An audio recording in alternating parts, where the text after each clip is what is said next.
These are the headlines we're following at this hour. Since the start of the release of Fukushima wastewater, South Korea's first test samples show Korean waters are safe, while Japan's test of its own waters also came out safe. South Korea's nuclear experts are now in Fukushima to monitor the discharge process.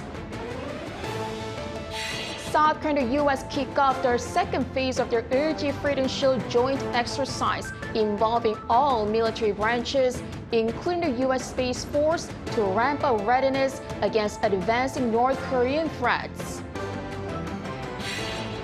At the World Badminton Championships, South Korea's An Se-young claims the women's singles title, a first for the country, helping Korea to finish third in its best result at the championships. Good afternoon. Since Japan started releasing the first batch of Fukushima wastewater last Thursday, South Korean authorities say the first samples collected from Korean waters satisfy the safe levels of radioactivity. Japan's test of its own waters also came out safe. Now South Korea's nuclear experts in Fukushima to monitor the discharge process. Our Lee Soo-jin with the details.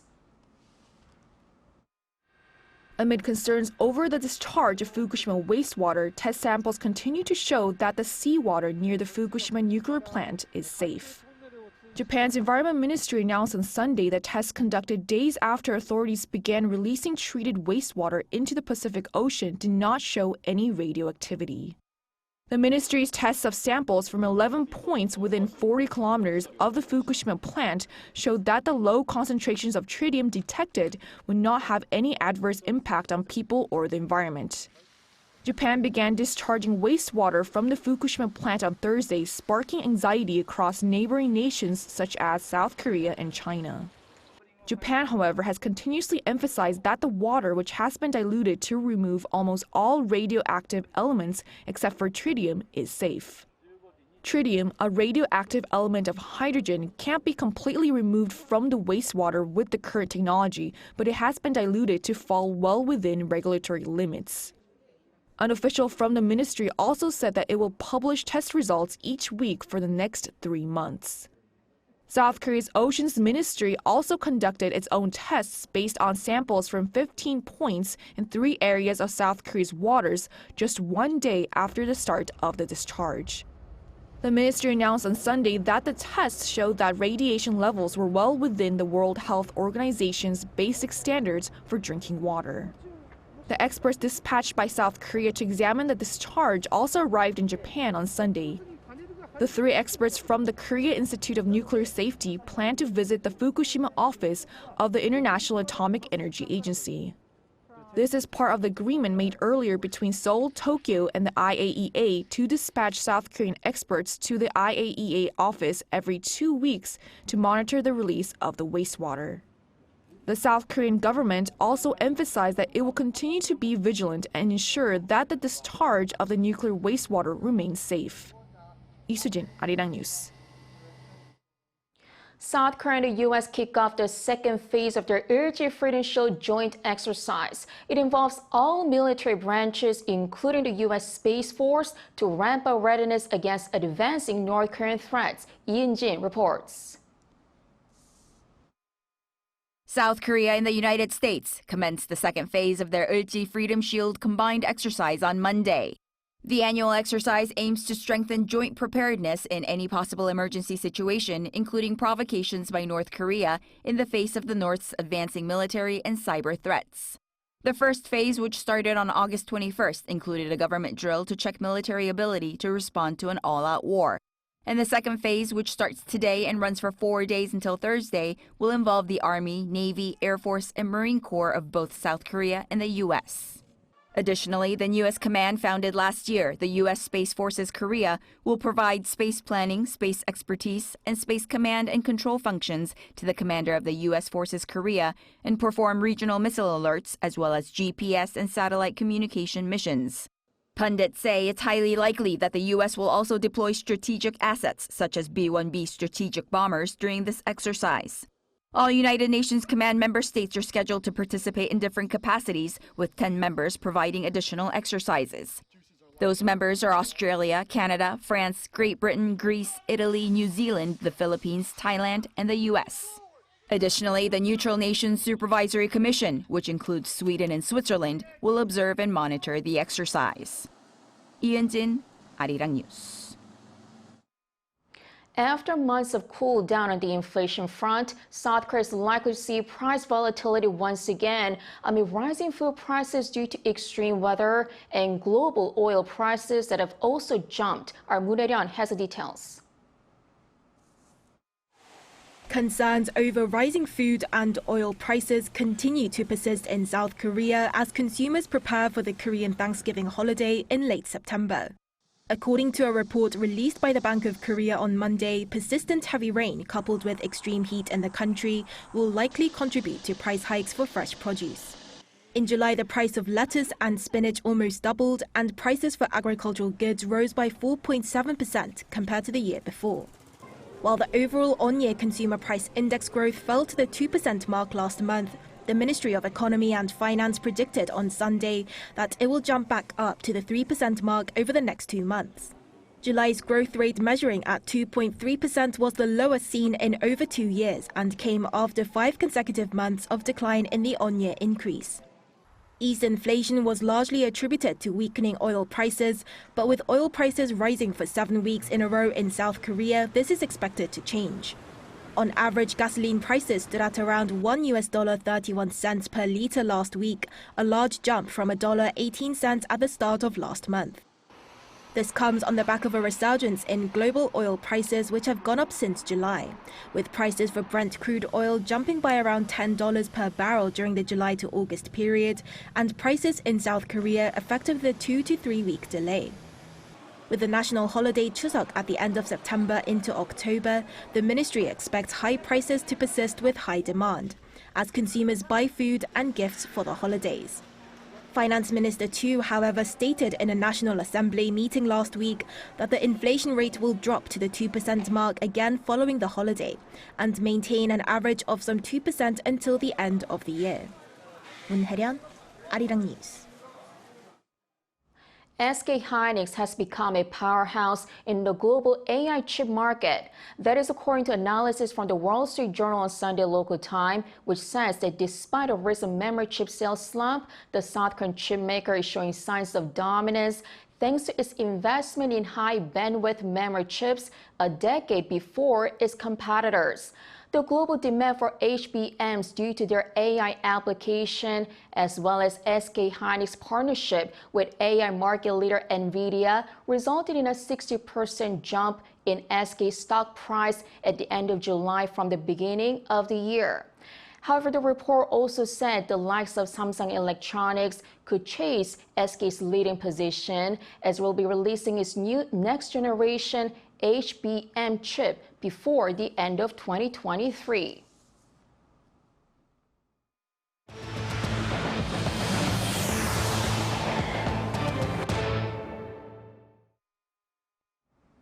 At the World Badminton Championships, South Korea's An Se-young claims the women's singles title, a first for the country, helping Korea to finish third in its best result at the championships. Lee Seung-jae reports.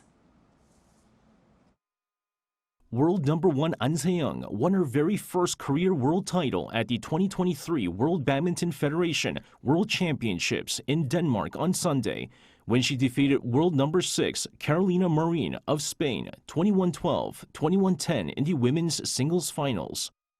The 21-year-old also made history as she became the first South Korean to win a women's singles title in the World Championships' 46-year history. The top-ranked badminton star has had a remarkable season this year, having won a total of 8 international titles, including the most recent World Championships. An is one of the favorites to win the gold medal at the upcoming Hangzhou Asian Games, set to begin on September 23rd. In what many watchers have called the golden generation of South Korean badminton, the country's badminton players dominated at the World Championships, finishing with a total of 3 gold medals and 1 bronze. Over in the men's doubles, Kang Min-hyuk and Seo Seung-jae defeated a Danish pair to win the country's first men's doubles world title in 9 years. Seo Seung-jae earlier in the championships had won mixed doubles gold, having paired with Chae Yu-jung to stun the world #1 pairing and defending champions Zheng Shiwei and Hwang Ya-chung from China. The two became the first South Korean mixed pair to win a world championship gold in 20 years. In other events, Kim So-young and Kong Hee-young won the women's doubles bronze after defeating a tie pair on Friday in straight sets. Lee Seung-jae, Arirang News. With South Korea's Chuseok Thanksgiving holiday coming at the end of next month, the government will be looking into assigning a temporary holiday between Chuseok and National Foundation Day to create a 6-day holiday break. This upon the request by ruling People Power Party that seeks to boost the domestic economy. Our Kim Do-yeon has the details. The ruling People Power Party has made a request to the presidential office to review designating Monday, October 2nd as a temporary holiday, creating a 6-day long holiday period. Opening the leadership meeting on Monday, the party's chairman, Kim Gi-yeon, announced that the request has been made as South Korea looks forward to its first long holiday since COVID-19 became a Class 4 virus, the lowest designation for managing diseases like the seasonal flu. South Korea celebrates its annual Chuseok holiday or Thanksgiving on Thursday the 28th and Friday the 29th of September. The following Tuesday, October 3rd, is National Foundation Day. The addition of temporary holiday on Monday in between would mean a prolonged 6-day vacation period. Kim also added this could boost the domestic economy through the long holidays, with many schools autonomously already deciding to close on that day. Now that the request has been made, the top office will review the request. Upon formal discussion between the PPP and the government, it will be put on the agenda for a cabinet meeting where members will review its designation. Cabinet meetings usually take place every Tuesday, but it isn't on the agenda for this week's meeting yet, meaning it will likely be September 5th before a decision is made. Back in 2017, then President Moon Jae-in designated October 2nd a temporary holiday, giving people 10 straight days off. Kim Do-yeon, Arirang News. And ahead of Chuseok Thanksgiving holiday, early booking for train tickets will open on Tuesday. Tickets for KTX, ITX Haemaul-ho and Mugunghwa-ho trains operating between September 27th and October 3rd can be bought online at the Korea Railroad Corporation's official website. Only those age 65 and older and people with disabilities can book their tickets online or on the phone on the first day, Tuesday from 9 a.m. to 3 p.m. For the general public, seats will be available only on KORAIL's website from 7 a.m. to 1 p.m. on Wednesday and Thursday. The remaining seats will be available from 3 p.m. Thursday. Long-distance bus tickets also go on sale from 10 a.m. on Tuesday, while SRT train tickets go on sale on September 5th. The elderly population is growing very quickly, and with more elderly people living alone, the demand for care services is also on the rise. And here's an AI phone companion service where an AI agent checks in on the elderly and alerts welfare services in case of distress. An Sung-jin has a story. Mr. Beck is 78 years old. Someone calls him to ask if he slept well and is eating his meals. It's as if it's his granddaughter calling to check in on him. 식사는 잘 챙겨 드시고 계세요? 예, 오늘 점심도 잘 먹었어요. 요즘 어떻게 지내세요? 그냥 하루하루 그냥 시간은 잘 가요. On the other end of the phone is actually an artificial intelligence companion, and the two have a conversation like this once a week. I feel like if this develops further, it could really be another friend. Gyeonggi-do Province has started this elderly companion service for seniors who live alone. The generative AI companion uses large-scale language models like ChatGPT to make deeper, more involved conversations possible. I didn't know it was a robot calling. It's comforting to get a call like that.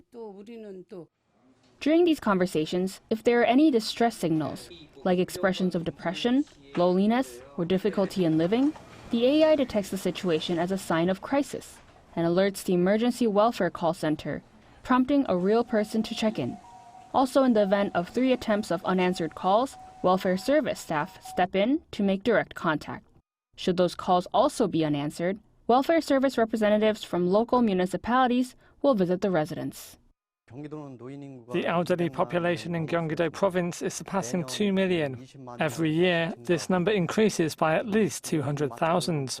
It's difficult to keep up with a personalized care service. In this day of a rapidly aging population, demand for such personalized care services is growing, which has brought great attention to the capabilities of such AI companion services. An Sung-jin, Arirang News. Over in Moscow, Russian investigators say genetic tests have confirmed the death of Russian mercenary group leader Yevgeny Prigozhin. The Kremlin denies Western speculation that Russian President Vladimir Putin is behind the plane crash that he died in. Russia's investigators have confirmed that Wagner chief Yevgeny Prigozhin died in a plane crash, completing the genetic tests on those on board the private jet that crashed last Wednesday. Russia's aviation agency concluded that Prigozhin and Dmitry Okhin, his right-hand man, were among those on board. As part of the investigation into the plane crash in the Tver region, molecular genetic examinations have been completed. According to the results, the identities of all 10 dead were established. They correspond to the list stated on the flight sheet. The plane crash came 2 months after Prigozhin led a failed mutiny against the Russian army's top brass. Russian President Vladimir Putin initially vowed to crush mutiny, calling a stab in the back that could potentially trigger a civil war in Russia. But hours later, a deal came to allow Prigozhin to go into exile in Belarus. After the plane crash, Putin sent his condolences to the families of those who died. Meanwhile, Belarusian President Alexander Lukashenko, who brokered the exile deal, said on Friday that he warned Prigozhin to watch out for possible threats, and he insisted that Wagner fighters will remain in Belarus. But Prigozhin had twice dismissed the warnings. The second time when he visited me with Dima Utkin, I strongly warned them, lads, you watch out. However, Lukashenko said that he believed Putin had nothing to do with the plane crash. The Kremlin said on Friday that Western suggestions that Prigozhin had been killed on its orders were an absolute lie.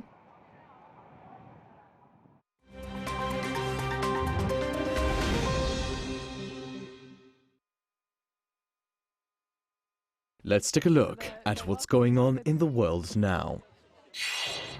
In the U.S. state of Florida, 3 black people were shot and killed by a white gunman in what police are calling a racially motivated attack. Authorities on Sunday said Saturday's attack was carried out by a 21-year-old Ryan Palmiter, who also died after shooting himself.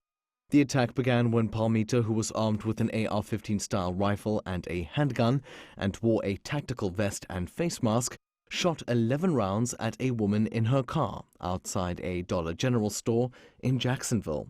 He then entered the shop where he killed another 2 people. Palmiter had earlier tried to enter a historically black university campus before carrying out the shooting, but he was turned away for refusing to identify himself to campus security. Police added that Palmiter had written multiple manifestos expressing his hatred of black people. He had no previous criminal history and obtained the firearms legally. In Niger, thousands gathered in the capital Niamey on Sunday to support the country's military junta and call for the withdrawal of French troops. The protests took place just hours before the expiration of a 48-hour deadline given to the French ambassador to leave the country. According to Niger's junta-appointed foreign ministry, French ambassador Sylvain It had his credentials withdrawn on Friday for reasons including refusing to attend a meeting with Niger's new foreign minister. But France's foreign ministry has rejected the demand, saying that only legitimately elected officials may rule on its credentials. Tensions between Niger and its former colonial ruler France have ratcheted up since a military coup in late July that saw democratically elected Mohamed Bazoum ousted from power. 4 astronauts from 4 different nations have successfully boarded the International Space Station. Hailing from the United States, Denmark, Japan and Russia, the crew flying aboard a SpaceX Crew 7 Dragon capsule docked with the space station on Sunday. They will replace another 4-member team and spend the next 6 months in orbit. The crew blasted off from Kennedy Space Center on Saturday for a 30-hour journey to the station. It is the first time that a US-based spacecraft launch had all available seats taken by different nationalities. And finally, thousands of redheads from around the world descended upon the Dutch town of Tilburg over the weekend for a 3-day festival celebrating their hair color.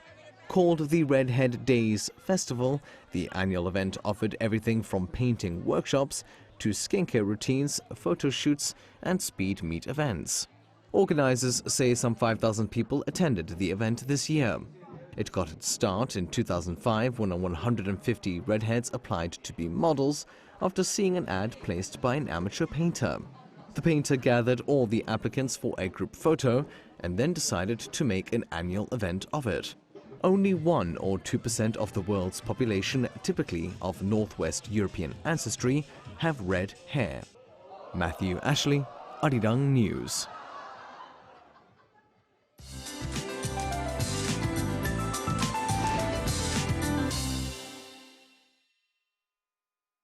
Good afternoon. It was another wet start to the day following a hot and sunny weekend. And until tomorrow, west of Gangwon-do and the south coast could see more than 100 millimeters of heavy rainfall. And the capital area in Chungcheong-namdo province could see up to 80 millimeters of showers. Rain will come down harder tomorrow and continue into Wednesday. Central regions are getting heat relief along with the showers, but southern parts of the country remain hot with a heat advisory still in place for some of the southern parts of the country. But the advisory will gradually get lifted as the rain spreads today. Busan and nearby areas will not be affected by the rain.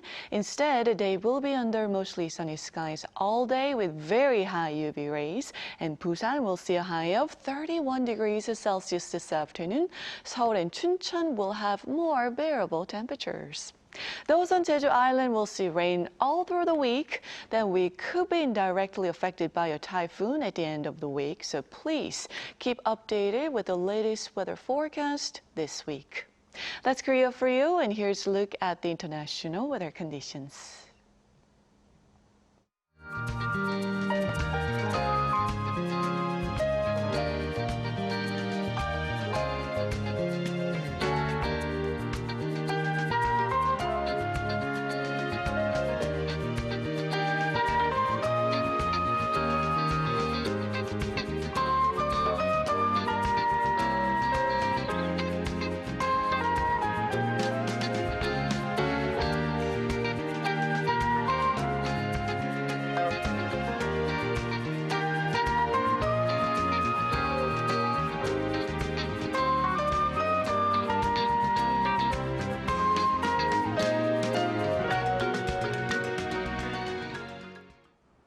The country is looking at a rainy week as if it's the monsoon season again. In fact, traditionally, the country will see 2 monsoon seasons. The first in the early summer in late June to early July, the second in early September. But the government's weather report showed the country over the past 10 years saw more days with heavy downpours during the summer, while the second monsoon was brought forward. And last year, record torrential rain fell in early August, just when the country thought the monsoon was over. All this in part as climate change is causing more tropical-like weather, blurring the first and second monsoon season, and we should respond with continued caution. That is all for today. Thanks for watching.